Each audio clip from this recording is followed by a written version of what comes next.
Everyone, एसजीसी के group video में आपका स्वागत है। जैसा कि आपको पता है, इस समय बीकॉम फर्स्ट ईयर का फर्स्ट सेमेस्टर में बिजनेस ऑर्गेनाइजेशन सब्जेक्ट हमारा चल रहा है और उसी बिजनेस ऑर्गेनाइजेशन सब्जेक्ट के एक नए टॉपिक के साथ हम आपके सामने उपस्थित हैं।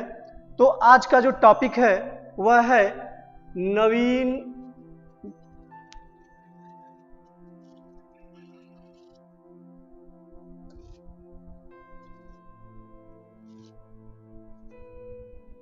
नवीन व्यवसाय की स्थापना के लिए उठाए जाने वाले कदम।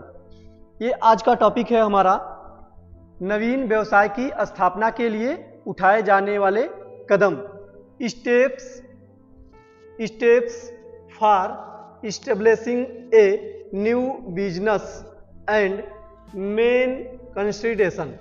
ठीक है, तो आज हम इस टॉपिक पे आपसे चर्चा करेंगे कि किसी भी अगर नए व्यवसाय की हम स्थापना कर रहे हैं या करने जा रहे हैं तो उसके लिए मुझे कौन कौन से स्टेप, कौन कौन से कदम उठाने होते हैं उस बिजनेस को स्टार्ट करने के लिए। ठीक है, तो आइए देखें कि हम जब कोई भी नई इकाई या नया बिजनेस शुरू करते हैं तो क्या क्या हमें करना पड़ता है। तो सबसे पहले तो हम ये जानें कि जब हम किसी नवीन व्यवसाय की स्थापना करने जाते हैं या किसी भी नवीन व्यवसाय की स्थापना करने का विचार किसी भी व्यक्ति के मस्तिष्क में आता है तो उस व्यक्ति को अनेक दृष्टिकोणों से सोचना पड़ता है। अनेक वस्तुओं की, अनेक सामग्रियों की उसे आवश्यकता पड़ती है, अनेक व्यक्तियों की उन्हें आवश्यकता पड़ती है जिसके साथ मिलकर के वह उस व्यवसाय या उस उद्योग को मूर्त रूप दे सकता है। तो अगर इस दृष्टिकोण से देखें तो जब हम नया व्यवसाय स्थापित करते हैं तो उसमें तकनीकी की भी आवश्यकता पड़ती है, वित्त की भी आवश्यकता पड़ती है, जो बाजार में विद्यमान प्रतिस्पर्धा होती है उसे भी हमें देखना होता है। इन सब फिर से जो वहाँ का वातावरण होता है उस वातावरण पे भी ध्यान हमें केंद्रित करना होता है। यानी जो भी एक नवीन व्यवसाय की स्थापना करने जा रहा है, जिसके मस्तिष्क में नवीन व्यवसाय की स्थापना के विचार आते हैं, इन सारे पहलुओं पे उसे विचार करना होता है, इन सारे पहलुओं को ध्यान में रखना होता है और इन सारे पहलुओं को ध्यान में रखते ही वह नवीन व्यवसाय की स्थापना के लिए आगे कदम बढ़ा सकते हैं, अगला कदम उठा सकते हैं। तो अगर इस दृष्टिकोण से हम देखें तो यहाँ देखिए, किसी नवीन व्यवसाय की स्थापना का विचार मस्तिष्क में आते ही साहसी को उस पर अनेक दृष्टिकोणों से सोचना पड़ता है। जब ही नवीन विचार आते हैं, नवीन व्यवसाय की स्थापना के विचार आते हैं तो ये हमें तुरंत, जो भी साहसी होता है तो उसको ये चीज सोचनी पड़ती है। फिर देखें, एवं आवश्यकता पड़ने पर अनुभवी व्यक्तियों के साथ विचार विमर्श भी करना पड़ता है। अगर हम देखें तो हमें अगर आवश्यकता पड़ती है तो जो भी उसके एक्सपर्ट होते हैं उनसे भी हमें संपर्क साधना होता है, उनसे भी विचार, उनसे भी राय हमें लेना पड़ता है कि हम इस उद्देश्य को करने जा रहे हैं, ये हम उद्देश्य निर्धारित कर रहे हैं, इसको हमें पूरा करना है तो हम कैसे पूरा कर सकते हैं। तो जो भी एक्सपर्ट होते हैं उनसे भी हमें सलाह लेना पड़ता है, उनसे भी हमें संपर्क साधना पड़ता है। फिर हमें उसके लिए तकनीक, वित्त, विद्यमान प्रतिस्पर्धा, बाजार की स्थिति, प्रबंध, वातावरण आदि संबंधी विभिन्न बातों का ध्यान रखते हुए व्यवसाय की स्थापना के लिए विचार का मूल्यांकन करता है। ये सारी चीजों को ध्यान में रखते ही वह स्थापना के लिए अपने विचार का मूल्यांकन कर सकता है। किसी व्यवसाय की स्थापना का विचार मस्तिष्क में आते ही साहसी को उस पर अनेक दृष्टिकोणों से सोचना पड़ता है। ठीक है, आवश्यकता पड़ने पर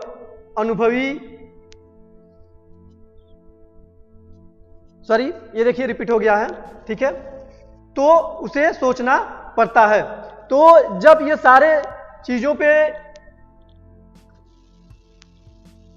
हम विचार कर लेते हैं, हम सारे दृष्टिकोणों को देख लेते हैं, तभी हम किसी नवीन व्यवसाय की स्थापना के लिए कदम उठा सकते हैं। ठीक है, अब हम देखें कि कहने का आशय मेरा यहाँ पे यह है कि एक साहसी किसी भी नवीन व्यवसाय की स्थापना के लिए अनेक महत्वपूर्ण कदम उठाता है। वह महत्वपूर्ण कदम कौन कौन से उठाता है, कौन कौन से कदम उसको उठाने पड़ते हैं, जिसके आधार पे वह नवीन व्यवसाय की स्थापना कर सकता है। तो आइए देखें वह कौन कौन से कदम हैं जिसको एक व्यवसायी को, एक व्यक्ति को जिसके मस्तिष्क में विचार आता है उसको उठाने पड़ते हैं। तो देखिए सबसे पहला हमारा पॉइंट है व्यवसाय की स्थापना का विचार। सबसे पहले क्या है? व्यवसाय की स्थापना का विचार, idea for establishing A business. हम सबसे पहले क्या देखते हैं कि व्यवसाय की स्थापना का विचार। कोई भी व्यक्ति ऐसा जिसके मस्तिष्क में इस तरह का विचार आता है कि हमें एक व्यवसाय की स्थापना करनी चाहिए, तो यह व्यवसाय की स्थापना की दिशा में उठाए जाने वाला कदम सबसे प्रारंभिक कदम है, जिसके अंतर्गत साहसी के मस्तिष्क में व्यवसाय की स्थापना का विचार का उदय होता है। ठीक है, तो जब उदय हो जाता है तो यहां से व्यवसाय की स्थापना का बीजारोपण शुरू हो जाता है, यानी हम उस व्यवसाय का बीज रोपना शुरू कर देते हैं, उस व्यवसाय के बारे में आगे की कार्रवाई शुरू कर देते हैं। तो सबसे पहला जो कदम होता है वह होता है कि एक व्यवसाय की स्थापना का एक व्यक्ति के मस्तिष्क में विचार आए। जब तक विचार नहीं आएगा तब तक हम इस पे कोई कार्रवाई नहीं कर सकते हैं। ठीक है, नेक्स्ट पॉइंट हम देखें, व्यवसाय का चुनाव। अब यहाँ पे सिलेक्शन ऑफ बिजनेस, इसमें देखें तो अगर कोई भी व्यक्ति जिसके मस्तिष्क में व्यवसाय की स्थापना का विचार आ गया तो फिर से उसको नेक्स्ट कदम, जो नेक्स्ट स्टेप उठाना पड़ता है वह होता है कि व्यवसाय का चुनाव। क्योंकि विचार तो आ गया लेकिन एक व्यवसाय चाहिए, एक ऐसा व्यवसाय चाहिए कि वह उस व्यवसाय के लिए आगे बढ़ सके, यानी वह एक व्यवसाय, सबसे पहले तो वह एक वैध व्यवसाय होना चाहिए। ठीक है, तो किसी व्यवसाय की स्थापना का विचार कर लेने के पश्चात व्यवसाय की स्थापना की दिशा में उठाया जाने वाला अगला जो कदम हो सकता है वह व्यवसाय का चुनाव करना हो सकता है। व्यवसाय जो होते हैं अनेक प्रकार के हो सकते हैं, उनमें से किसी भी एक प्रकार के व्यवसाय का चुनाव किया जा सकता है। अब जितने भी व्यवसाय हो सकते हैं तो उसमें से हमें कोई एक वैध व्यवसाय का चुनाव हमको करना पड़ता है कि किस व्यवसाय को हम शुरू करें, किस व्यवसाय का हम चुनाव करें कि वह व्यवसाय वैध भी हो, और चुनाव करते समय अपने अनुभव और चातुर्य, दूरदर्शिता, इन सबों का भी ध्यान लगाना होता है कि उसके द्वारा ही हम उस वैध व्यवसाय की चुनाव कर सकते हैं। और सबसे पहले तो उसमें यह भी होना चाहिए कि जिस व्यवसाय का हम चुनाव कर रहे हैं उस व्यवसाय में उस व्यक्ति की रुचि होनी चाहिए। उस व्यवसाय के लिए भविष्य ही देखना होता है कि जिस व्यवसाय को हम चुनाव कर रहे हैं उस व्यवसाय का, तो ऐसे बहुत सारे चीजें होती हैं जिसको देख करके एक वैध व्यवसाय का चुनाव करना पड़ता है। ठीक है, तो सिलेक्शन ऑफ बिजनेस, तो जो दूसरा स्टेप होता है वह सिलेक्शन ऑफ बिजनेस, एक व्यवसाय का चुनाव। तीसरा पॉइंट इसमें क्या हो सकता है? वस्तु विश्लेषण, प्रोडक्ट एनालिसिस। ठीक है, वस्तु विश्लेषण, प्रोडक्ट एनालिसिस। अगर हम प्रोडक्ट एनालिसिस के बारे में बात करें तो किसी नवीन व्यवसाय की स्थापना की दिशा में उठाया जाने वाला तीसरा कदम वस्तु का विश्लेषण होना चाहिए। ठीक है, क्योंकि जब वस्तु के विश्लेषण के बारे में संपूर्ण जानकारी न हो तब तक उसके कारोबार में प्रवेश नहीं करना चाहिए।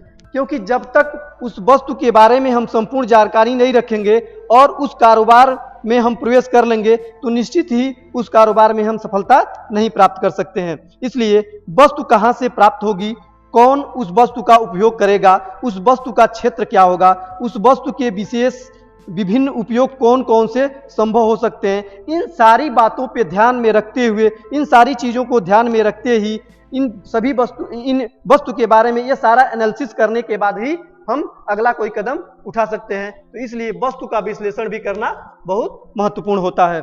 तो अगला कदम हमारा हो सकता है क्या?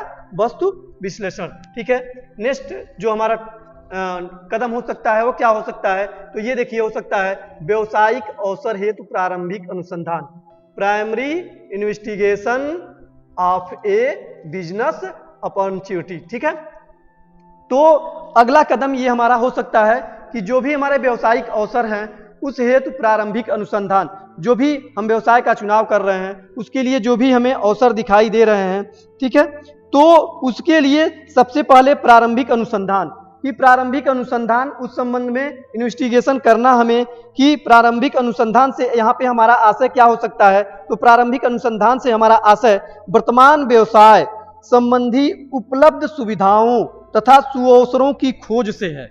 ठीक है, जो भी वर्तमान में हमारे चीज सामने उपलब्ध हैं, ठीक है, जो भी हमारे सामने सुअवसर हैं, उन सुअवसरों की खोज करना है कि हम इसमें से कौन से अवसर की खोज कर सकते हैं, किससे हम लाभ ले सकते हैं। ठीक है, आगे उसमें यह भी देखना चाहिए कि वर्तमान व्यवसाय की दशा कैसी है, प्रतिस्पर्धा किस प्रकार से किया जाएगा, ठीक है, और व्यवसाय का विस्तार कहां तक किया जा सकता है। यह सारे कुछ हमें एनालिसिस करनी होती हैं। किसके अंतर्गत? उस अवसर के अंतर्गत जो प्रारंभिक हम अनुसंधान करेंगे, प्राइमरी इन्वेस्टिगेशन करेंगे, उसमें ये सब चीजें मुझे देखना होता है कि क्या हम ये सब चीजें कर सकते हैं कि नहीं कर सकते हैं। ठीक है, तो ये प्रारंभिक अवसर की व्यवसायिक अवसर के हेतु प्रारंभिक अनुसंधान। ठीक है, नेक्स्ट हमारा पॉइंट है प्रारंभिक पूंजी। ठीक है, एडिक्वाइट कैपिटल, पर्याप्त पूंजी।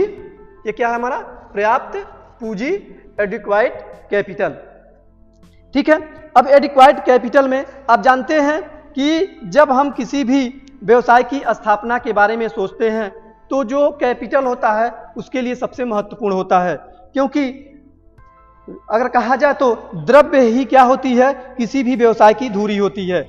बिना द्रव्य के कोई व्यवसाय या किसी भी प्रकार का कोई काम नहीं किया जा सकता है। इसलिए हम कह सकते हैं कि द्रव्य वह धुरी है जिसके चारों ओर आर्थिक संसार घूमता है।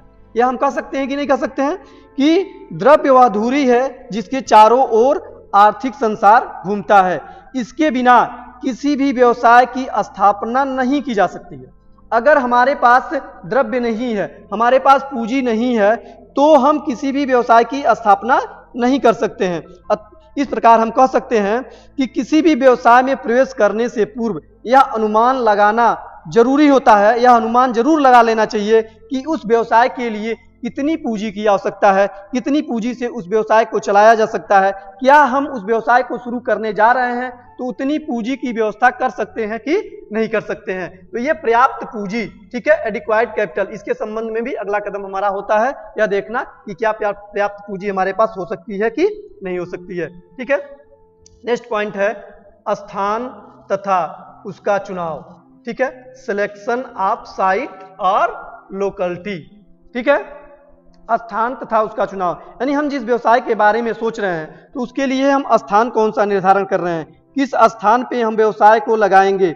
वह क्योंकि किसी भी व्यवसाय के लिए एक स्थान बहुत ही महत्व रखता है, क्योंकि अगर हम व्यवसाय लगा रहे हैं और उपयुक्त स्थान नहीं है, जहां से व्यवसाय अच्छे ढंग से नहीं हो सकता है, वहां पे उद्योग धंधे पहले से स्थापित नहीं है, ये सब चीज देखना होता है। क्या हम जहां व्यवसाय शुरू करने जा रहे हैं वहां माल, कच्चा माल पर्याप्त मात्रा में आ सकता है, क्या हमें वहां पे जो स्थान निर्धारित कर रहे हैं वहां पे परिवहन की सुविधा उपलब्ध है कि नहीं। तो ये सब मायने रखता है स्थान और उसके चुनाव में, ये सब चीजें क्या हमें वहां पे सुलभ हो सकती हैं कि नहीं हो सकती हैं।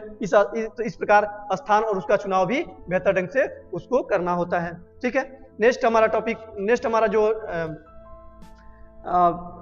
हमारा अगला जो हेडिंग है वो हमारा है फर्म तथा संयंत्र के आकार का निर्धारण। ठीक है, determining the size of the firm and plant, firm तथा संयंत्र के आकार का निर्धारण।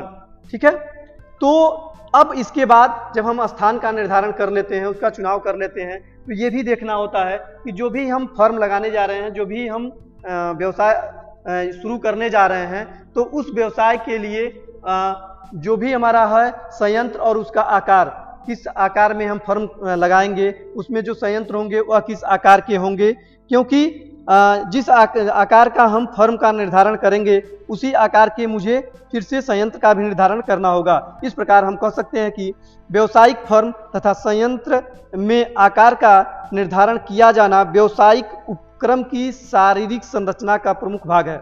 ठीक है, इसको निश्चित करते समय अनेक तकनीकी संबंधी, प्रबंधकीय, वित्तीय पक्षों का भी ध्यान रखना आवश्यक होता है, क्योंकि हमें करना क्या होता है कि हमें न्यूनतम लागत पर अधिकतम उत्पादन प्राप्त करना होता है। तो जब हम सही साइज का निर्धारण कर लेंगे तभी हम क्या कर सकते हैं, एक न्यूनतम लागत पर अधिकतम उत्पादन प्राप्त कर सकते हैं। अगर हम सही साइज का निर्धारण, सही फर्म का निर्धारण, उसके आकार का सही निर्धारण नहीं कर पाएंगे तो निश्चित ही हम न्यूनतम लागत पर अधिकतम उत्पादन प्राप्त नहीं कर सकते हैं। ठीक है, नेक्स्ट पॉइंट जो है हमारा है वह है संगठन संरचना, ऑर्गेनाइजेशन स्ट्रक्चर। ठीक है, संगठन संरचना, ऑर्गेनाइजेशन स्ट्रक्चर। अगर हम ऑर्गेनाइजेशन स्ट्रक्चर के बारे में बात करें तो किसी भी कार्य को करने के लिए संगठन बहुत ही महत्वपूर्ण होता है। ये तो आपको भी पता होगा कि बिना संगठन के किसी भी उद्देश्य की पूर्ति हम नहीं कर सकते हैं। तो किसी भी लक्ष्य एवं उद्देश्य की पूर्ति के लिए एक बेहतर संगठन का होना बहुत ही जरूरी होता है। ठीक है, तो एक व्यावसायिक उपक्रम की सफलता उसकी संगठन संरचना पर कहा जाए तो उसकी संगठन संरचना पे ही निर्भर करती है। अगर बेहतर संगठन संरचना नहीं है तो किसी भी कार्यों को हम बेहतर ढंग से संपादित नहीं कर सकते हैं।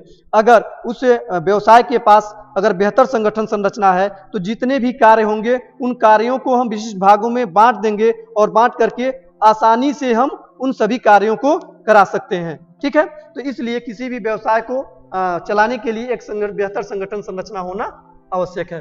ठीक है, इसके बाद नेक्स्ट पॉइंट है हमारा कार्यालय का प्रबंध।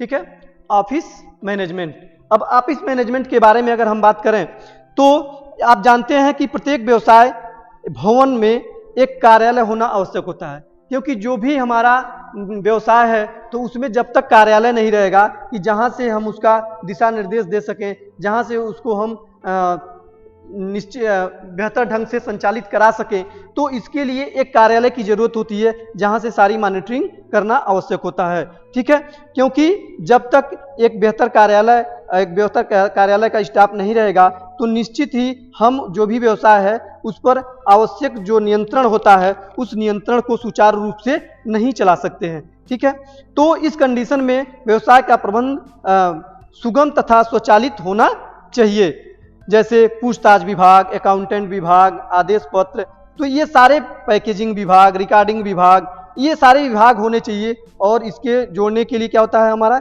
एक बेहतर कार्यालय होना चाहिए जो उन सभी विभागों, उन सभी चीज़ों पे दिशा निर्देश, आवश्यक निर्देश दे सके। ठीक है, इसका नेक्स्ट पॉइंट हमारा है कर्मचारियों का चुनाव, सिलेक्शन ऑफ स्टाफ।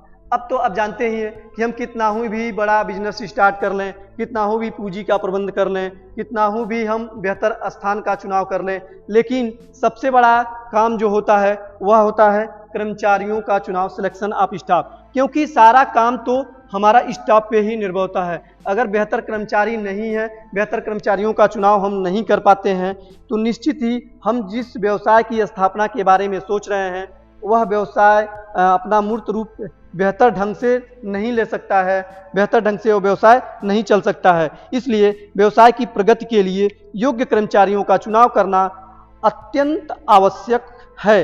कर्मचारियों की संख्या व्यवसाय के आकार व क्षेत्र पर निर्भर रहती है, क्योंकि जब तक उस व्यवसाय में ईमानदार, परिश्रमी, अनुभवी तथा कुशल व्यक्ति की नियुक्ति नहीं होती है तब तक वह व्यवसाय बेहतर ढंग से संचालित नहीं हो सकता है।